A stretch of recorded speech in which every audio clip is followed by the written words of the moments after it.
Hey guys, let's go over using AnimBot tools to create a walk cycle. So I've already brought my character in and put her in a neutral position. At this point, I'm going to want to first import in my selection sets. So to do that, down here on the AnimBot toolbar, I'm going to right click and I'm going to say import, and I'll load in my body mech sets. So these are our selection sets for our character. I like to pretend dock them over by my outliner. So as you know, if you come down to the bottom of your outliner, you can pull it up and have two outliners. So I am going to put my selection sets for my character over here. And these are the controls for just one side of the body. To get the controls for the other side of the body, you need to press this button, and you'll get a character tab here. Now that I've done that, the next thing I want to do is select all my controls, and I'm going to create a rig snapshot by pressing this button right here.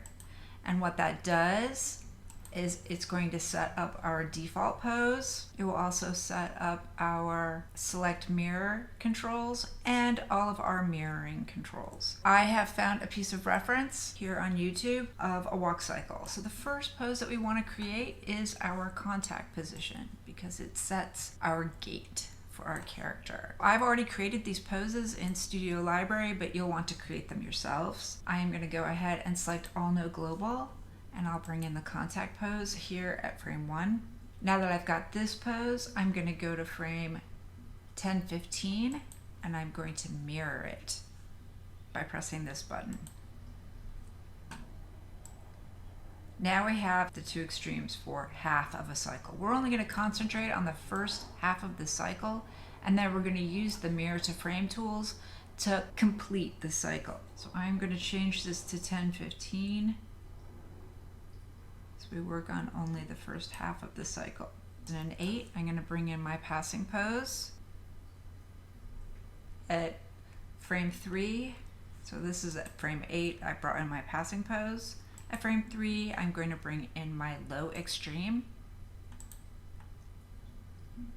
13, I'm going to bring in my high extreme. And I've created a couple breakdowns at 5,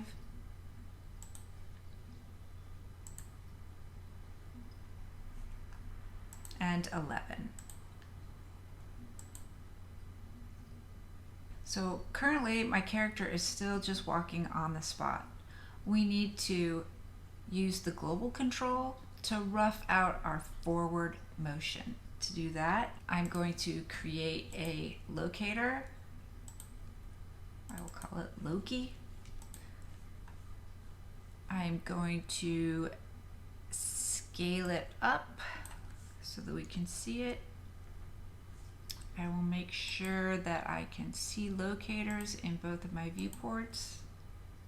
I will go to the attribute editor, and under object display, I'm going to enable my overrides so that I can color my locator a nice bright color.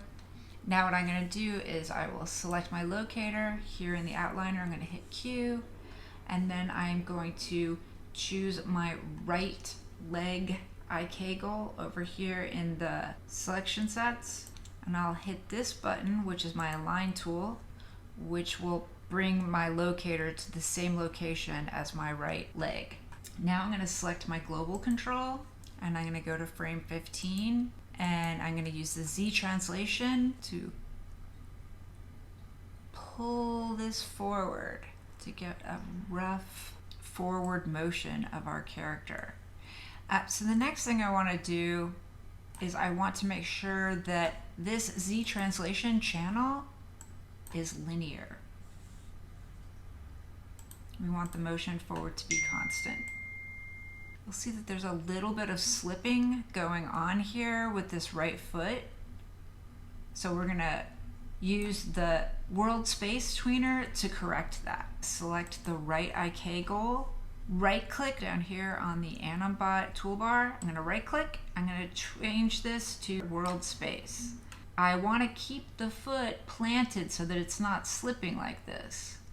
At At this frame, I'm gonna hit this button to make sure that it hasn't, oops, let me back out of that. We only wanna do this with the translation X, and I'm gonna command select translation Z. We only want to do that with these two channels. These are the ones that we want to make sure are not slipping. So I'm going to go to frame 3. I'll hit this button. I'm going to go to frame 5. Hit this button. Frame 8. Hit this button. Frame 11. Hit this button. Use my tweener one more time, because this foot needs to not be slipping as it moves forward. So now that we've made that correction using the world space tweener, I'm going to go ahead and change this back to the regular tweener by right-clicking and coming up here and selecting tweener. Now what we're going to do is we're going to use the mirror to frame tools to duplicate the cycle for the other half. So I'm going to go ahead and change this back to 1029. If you don't have the mirror to frame slider down here, the place to get it is over here under workspace. And the mirror to frame slider is one of the pink controls. So you'll go to pink, you'll go to Xform slider, and it's the second one, mirror to frame. So you just, see I've unclicked it, so now it's disappeared from my toolbar. Here I'm gonna add it back down to my toolbar here. So I close. I'm going to go to frame 1.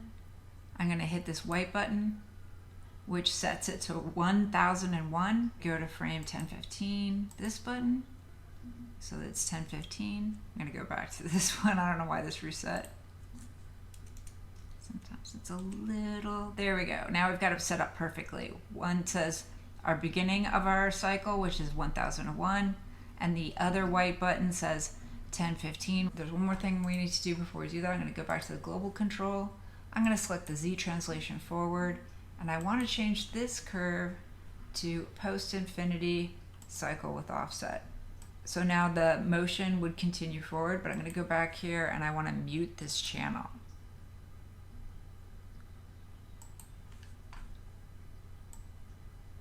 So our character will be walking on the spot.